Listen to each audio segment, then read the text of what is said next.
Alors, on va prendre quelques secondes au début pour que mes confrères, mes consoeurs et confrères puissent faire les images qu'ils souhaitaient faire. Voilà pourquoi je peux vous annoncer à présent l'arrivée donc de Monsieur François Fillon.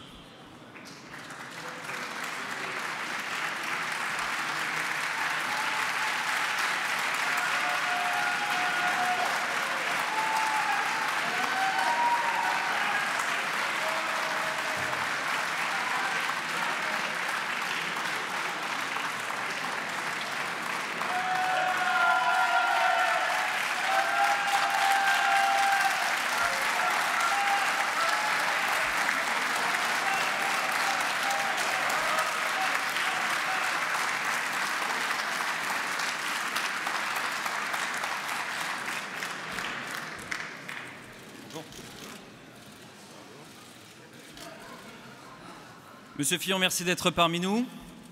La filière cheval vous accueille aujourd'hui lors de ce grand rendez-vous démocratique afin de connaître votre position, vos intentions afin de maintenir une filière hippique forte, car ceux qui sont venus aujourd'hui, qu'ils soient élus, qu'ils soient patrons d'entreprise, entraîneurs, drivers, jockeys, présidents de sociétés, en sont convaincus. La France a besoin d'une filière hippique forte. Cette filière représente, vous le savez, plus de 180 000 emplois au total, 70 000 emplois directs non délocalisables, une activité ancrée dans nos régions, dans nos campagnes et dont le rayonnement dépasse largement les frontières de la France, puisque le secteur est un des rares à présenter aujourd'hui une balance commerciale positive. À exactement 17 jours du premier tour de l'élection présidentielle, nous sommes rentrés dans la dernière ligne droite. Ils sont venus de toute la France, donc écoutez vos propositions pour donner un nouveau souffle à la filière qui connaît de nombreux soubresauts depuis plusieurs années, et ce malgré son système de financement vertueux salué à travers toute la planète. Des actions ont été et seront menées par l'institution elle-même, mais quelles seront donc celles de votre gouvernement si vous êtes élu? Quel type de contrat, de partenariat renouvelé proposez-vous à la filière cheval? Nous vous écoutons. Bon, merci beaucoup. Quel accueil! C'est sans doute parce que je suis un peu l'un des vôtres, ayant longtemps présidé la Société des courses de Sablé-sur-Sarthe, et parce que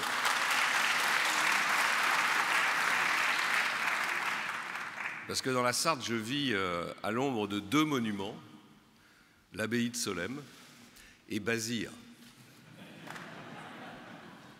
Je voudrais remercier les présidents de l'institution Édouard de Rothschild et Dominique de Bellègue et le président de la Fédération française d'équitation Serge Lecomte d'avoir pris l'initiative de cette rencontre, et je veux vous remercier de votre présence.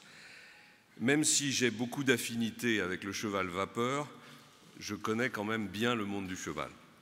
À Sablé, ou comme président de la région des Pays de la Loire, cette région qui compte la plus forte concentration hippique du territoire et certains des plus hauts lieux de l'équitation, dans tous mes mandats, j'ai mesuré la passion et l'exigence qui vous animent. J'ai vu l'importance sportive, sociale, mais aussi économique des sports hippiques. Et j'ai bien conscience qu'une dérégulation du financement de la filière équine constitue une menace pour son avenir. C'est cette menace qui a fait réagir la semaine passée la France du cheval et qui l'a conduit à manifester sous les fenêtres de Bercy contre le caractère inéquitable d'une décision mettant en péril les ressources de la filière. Votre mobilisation a fait reculer le gouvernement, mais on peut se poser la question de savoir s'il fallait en arriver à ce mouvement d'exaspération pour rappeler que lorsque l'on assure la tutelle d'un secteur comme celui de la filière équine, on a un devoir de protection à l'égard de ces entreprises que sont les structures hippiques et équestres, à l'égard de leurs 180 000 emplois, de leurs 6 000 bénévoles qui gèrent 240 hippodromes français. En ce qui me concerne, je veux vous dire que j'assumerai ce devoir et les responsabilités qu'il implique. Il y a 5 ans, lorsque j'étais Premier ministre, j'ai entendu les préoccupations que faisait naître pour l'organisation de la filière l'ouverture à la concurrence des paris en ligne dès 2010. J'ai donc souhaité qu'une réflexion soit engagée sur l'évolution de cette organisation et j'ai décidé la constitution d'une mission confiée à Daniel Augereau. Au terme de ces consultations et de ces auditions, son rapport préconisait une réforme jugée incontournable pour l'avenir des courses. Pour des raisons diverses, les dirigeants de l'époque ont limité les préconisations du rapport à la seule création d'un comité stratégique dont les travaux, m'a-t-on rapporté, n'ont pu aboutir que sur un évident constat de stricte économie. C'était il y a 5 ans. Que de temps perdu, malgré la détermination de vos dirigeants actuels à s'engager dans une voie réformiste et leur volonté, comme le recommandait le rapport Augereau, de mutualiser les compétences de vos 2 sociétés mères. Réunir l'offre produit autour du cheval et des courses me paraît un enjeu essentiel, quelles que soient les différences de culture des uns et des autres, parce qu'elle permettra de regagner des parts de marché. Si la filière s'y engage, je suis prêt à ce que l'État soutienne cette démarche le temps qu'elle se construise. Je sais que vos principales préoccupations concernent la fiscalité, la lourdeur des normes et plus généralement tout ce qui pèse sur votre activité économique. Vos critiques se sont ciblées en 2014 sur une TVA jugée sévèrement par les propriétaires qui ont vu brutalement leurs factures s'alourdir. Pour les éleveurs qui ne peuvent plus vendre ou faire jeu égal avec la concurrence étrangère et pour les entraîneurs confrontés à la contrainte des 35 heures et à l'alourdissement des charges sociales, ce qui conduit nombre d'entre eux au renoncement. Vous connaissez mon projet global. Moi, je veux mettre le paquet sur la baisse des charges. Je veux assouplir notre marché de l'emploi. Je veux débureaucratiser notre système économique. Pour tout dire, je veux répondre à la demande de liberté qui émane d'une immense majorité de nos concitoyens qui souhaitent, comme ils me l'ont répété inlassablement pendant les 3 ans où j'ai préparé mon projet, qu'on arrête de les emmerder, pour reprendre la célèbre formule de Georges Pompidou. Il faut toujours s'abriter derrière Georges Pompidou quand on utilise ce vocabulaire, puisque c'était un normalien et donc il avait le droit d'utiliser des mots comme celui-là. J'ai inscrit la TVA compétitivité en tête de mon programme. J'ai également suivi avec beaucoup d'intérêt l'action de Madame la sénatrice Anne-Marie Loisier, présidente du groupe Cheval au Sénat, qu'elle a engagée auprès des instances européennes. Madame Loisier estime que Bruxelles ne serait plus hostile à la solution de la subsidiarité en matière de TVA pour les États membres. Cette évolution permettrait de mettre en application une TVA adaptée selon les secteurs, dont pourrait bénéficier une activité non délocalisable comme celle de la filière équine. Je m'engage donc à plaider en ce sens auprès des instances européennes pour faire évoluer leur position et entendre la demande de la France, et parce qu'elle sera portée par la France, et la demande qui émane des professions. L'avenir de la filière repose aussi sur les sources de son financement. Pour l'essentiel, elles proviennent du marché du jeu et de son organisme collecteur, le PMU. L'ouverture des paris en ligne a entraîné des transferts entre les différents opérateurs et formes de jeu qui ont affecté le chiffre d'affaires de vos hippodromes. J'entends vos inquiétudes, alors même que la Cour des comptes qualifie de préoccupante la fragilité de la filière équine. Pour répondre aux problèmes de fiscalité hétérogène qui découlent de l'application d'assiettes et de taux spécifiques, selon cette même Cour des comptes, j'entends créer un comité interministériel responsable de la politique des jeux d'argent qui devrait permettre de mettre en place un traitement fiscal cohérent et non discriminatoire entre les différents opérateurs du marché des jeux. Je souhaite aussi que le ministère de l'Agriculture, qui au nom de l'État exerce sa tutelle sur le secteur cheval, retrouve l'autorité qui a été transférée au ministère du Budget ces dernières années. Mais c'est aussi le devoir des collectivités territoriales, et notamment des régions, de soutenir plus efficacement toutes les activités qui dépendent du cheval. Elles ont un rôle majeur à jouer, elles ont une responsabilité dans l'organisation des hippodromes situés sur leur territoire. C'est à elles de peser sur leur structuration et de mener, en concertation avec les professionnels et les instances de l'institution, les évolutions nécessaires. À mes yeux, la filière équine, au travers des espaces occupés par les hippodromes, les centres d'entraînement et les clubs, au travers de l'activité économique et sociale qu'elle génère.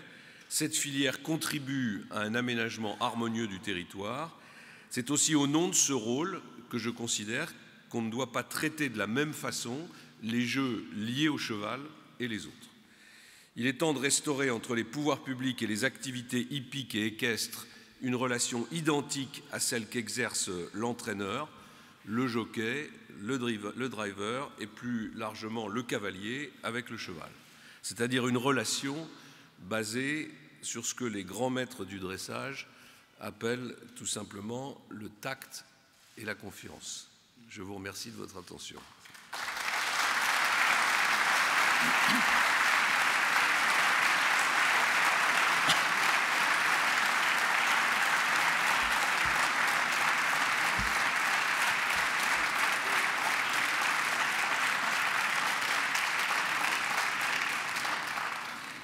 Alors, Monsieur Fillon, vous l'avez évoqué dans votre exposé, le cas de la TVA est un cas très important pour tous ceux qui ont décidé de venir aujourd'hui ici à votre rencontre. Et merci d'être présent également en ce qui vous concerne. Les questions ont été nombreuses autour de cette question de la TVA. Pouvez-vous nous préciser donc vos intentions, vos décisions qui seraient les vôtres et celles de votre gouvernement si vous êtes élu dans 17 jours concernant le taux de TVA? Y aura-t-il un taux de TVA réduit? Et surtout, comment convaincre l'Europe que le secteur cheval justifie une décision nationale quant à cette baisse de TVA?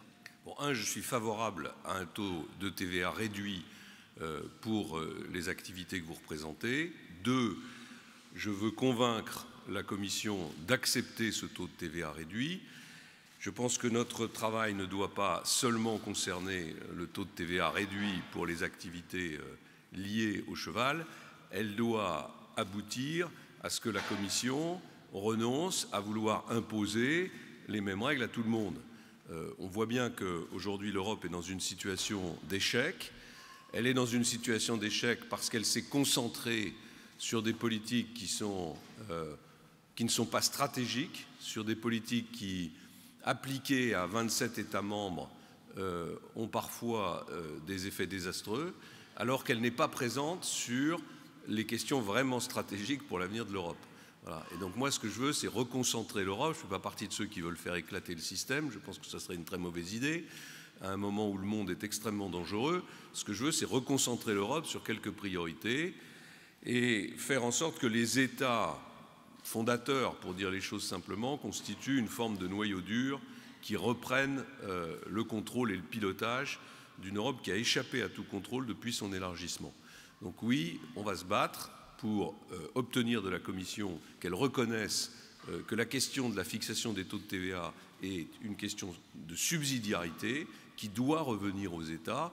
Et en revanche, moi je proposerais par exemple que pour assurer l'avenir de la monnaie européenne, les pays de l'Union européenne qui sont membres de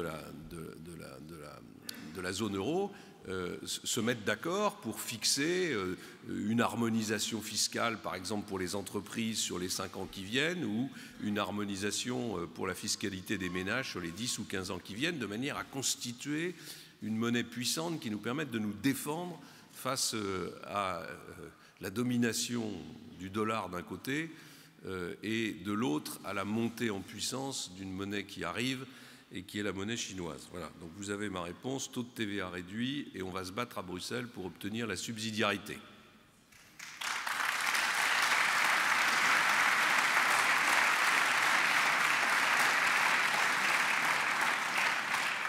Le secteur de la filière cheval a un besoin net et indispensable de main-d'œuvre qui est bien sûr un besoin incompressible, d'ailleurs non délocalisable également.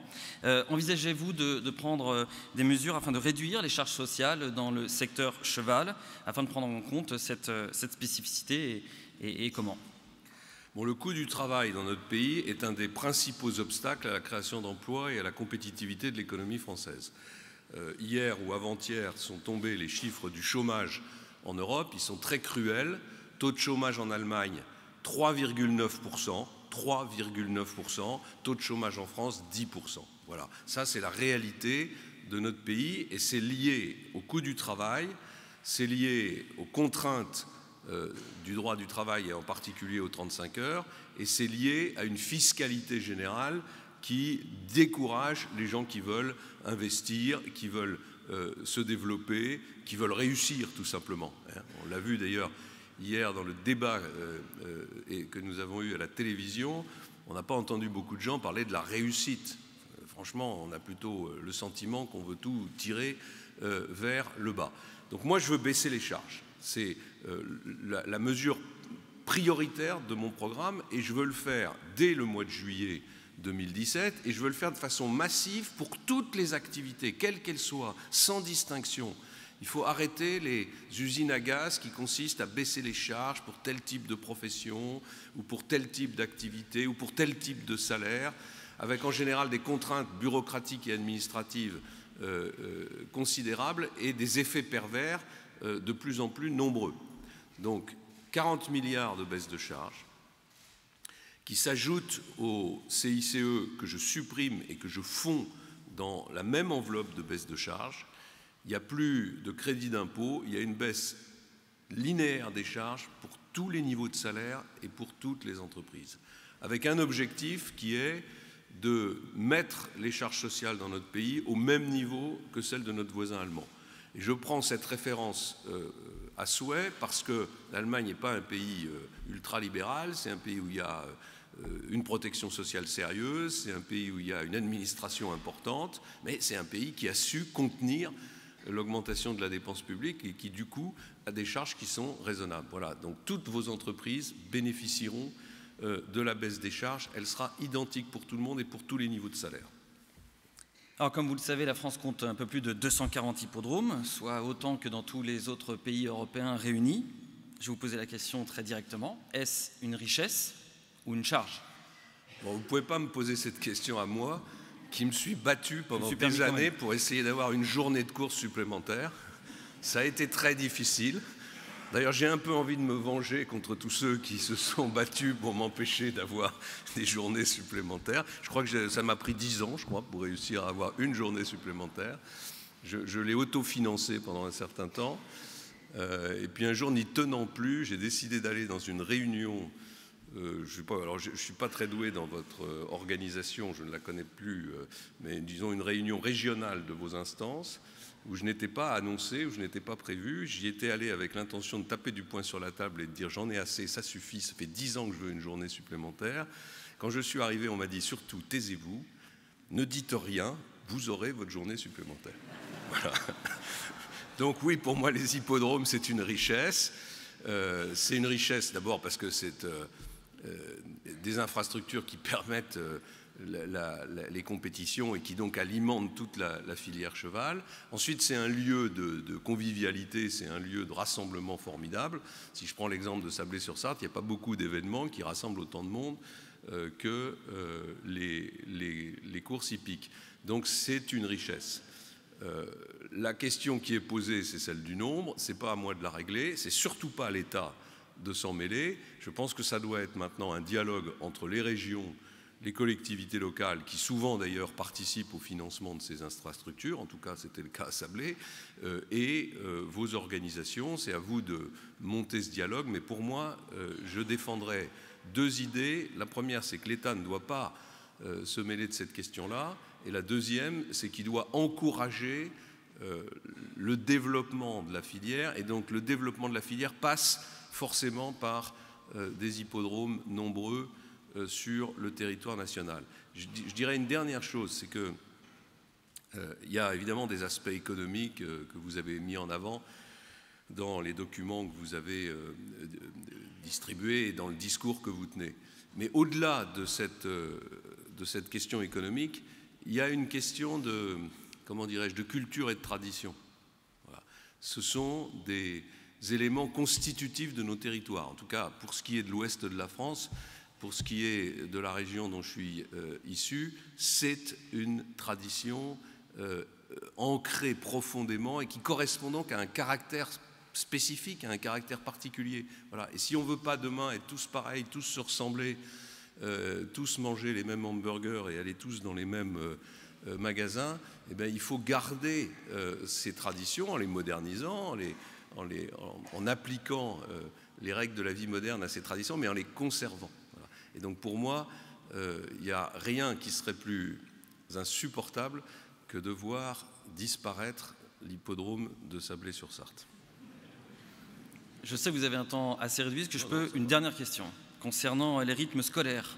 La Fédération française d'équitation s'est émue des difficultés qu'elle peut rencontrer avec la réforme des rythmes scolaires. Quelle est votre position et globalement dans votre programme, allez-vous revenir sur cette réforme qui a eu des conséquences assez néfastes? En tout cas, c'est ainsi que cela a été bien précisé dans les questions de notre auditoire aujourd'hui, sur la capacité des jeunes à faire cette activité d'équitation. Plus d'1 million d'équitants en France. La réforme des rythmes scolaires sera abrogée. C'est une réponse courte, comme ça c'est simple. Voilà. Pour une raison simple.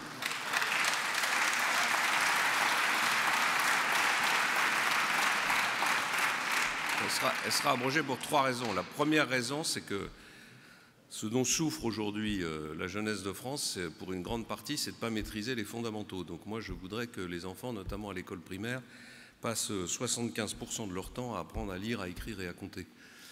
Et qu'ils apprennent le respect et la discipline, parce que c'est là que commence l'entrée dans la société. La deuxième raison, c'est qu'on a imposé aux collectivités locales des charges, alors même que par ailleurs on leur demande de réduire leurs dépenses. Donc il y a un moment où il faut faire des choix. Si on veut que les collectivités locales baissent leurs dépenses, et je fais partie de ceux qui veulent baisser la dépense publique, il ne faut pas leur imposer des nouvelles charges. Et puis la troisième raison, c'est que tout ça crée des inégalités considérables sur les territoires.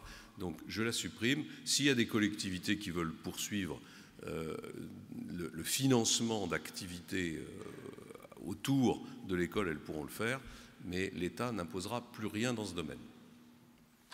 Et bien voilà.